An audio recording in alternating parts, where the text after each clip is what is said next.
Salut tout le monde, c'est Jeff de la chaîne Récifal-Land. Alors aujourd'hui, je vous propose une vidéo où je vais vous parler des incontournables en récifal.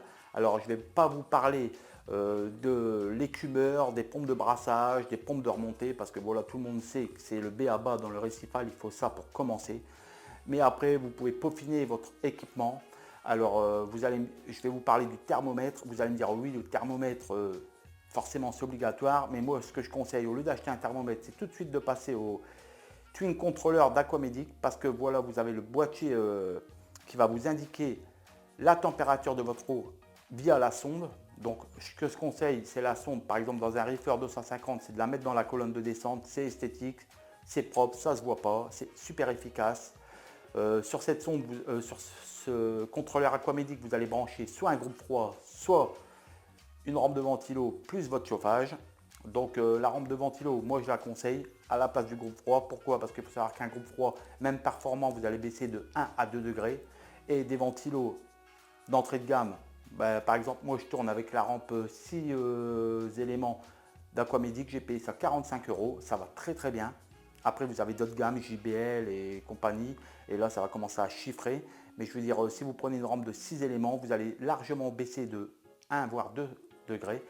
Et si vraiment vous voyez que ça ne fonctionne pas en full power, quand il fait vraiment des grosses chaleurs comme on a eu ces derniers temps, n'hésitez pas à faire une batterie de glaçons d'osmosée que vous claquez dans votre décante, et vous allez vraiment perdre tout de suite 1 ou 2 degrés.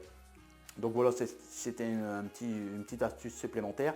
Donc ça, c'est un élément primordial, surtout en été.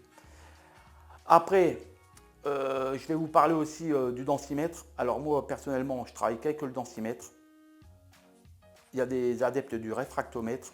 Je ne vais pas en parler là du réfractomètre parce que je ne connais pas du tout le matos. Je ne m'en sers pas. Moi, je suis à l'ancienne école, le densimètre avec flotteur. On claque dans l'eau, c'est super précis. Je ne dis pas que le réfracto n'est pas précis, mais voilà, c'est aussi un b.a-ba du récifal. Il faut absolument un réfracto ou un densimètre pour la salinité de la flotte, pour vraiment contrôler que vous n'êtes pas sous ou au-dessus de la densimétrie. Donc c'est déjà un deuxième point très important aussi. Après, je vais vous parler aussi des brosses. Alors, selon mon expérience, j'ai eu l'occasion de tester plusieurs brosses, que ce soit des brosses magnétiques flottantes. Je peux vous dire que c'est un peu, entre guillemets, de la merde. J'en ai eu beaucoup. La feutrine, elle se décolle. C'est un peu, pas pourri, mais bon, c'est limite. Donc, ce que je vous conseille, moi, maintenant, je ne suis pas l'évangile, c'est la Car Magnette de chez Tons. Pourquoi? Parce qu'elle est toute petite, toute fine, elle ne prend pas de place, elle va vraiment bien dans les angles de votre bac, elle va partout, elle ne raille pas. Vous avez les lames plastiques, les lames métal, elle va super bien. Je ne connaissais pas le produit, ça fait quelques mois que je m'en sers, je suis super ravi par rapport aux autres brosses magnétiques que j'ai eu l'occasion d'avoir. Elle ne coûte pas non plus extrêmement cher, vous avez plusieurs formats de taille, donc ça va super bien. Le seul inconvénient, c'est qu'elle n'est pas flottante. Alors l'astuce, bon, tout le monde la connaît.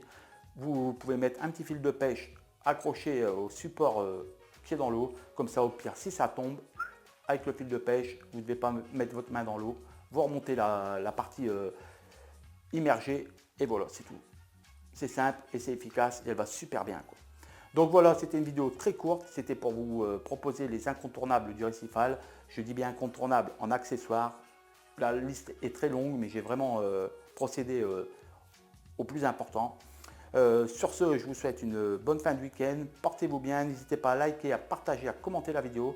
N'hésitez pas non plus à vous abonner. Et je vous dis à très vite sur Récifal-Land pour une prochaine vidéo. Allez, bye bye.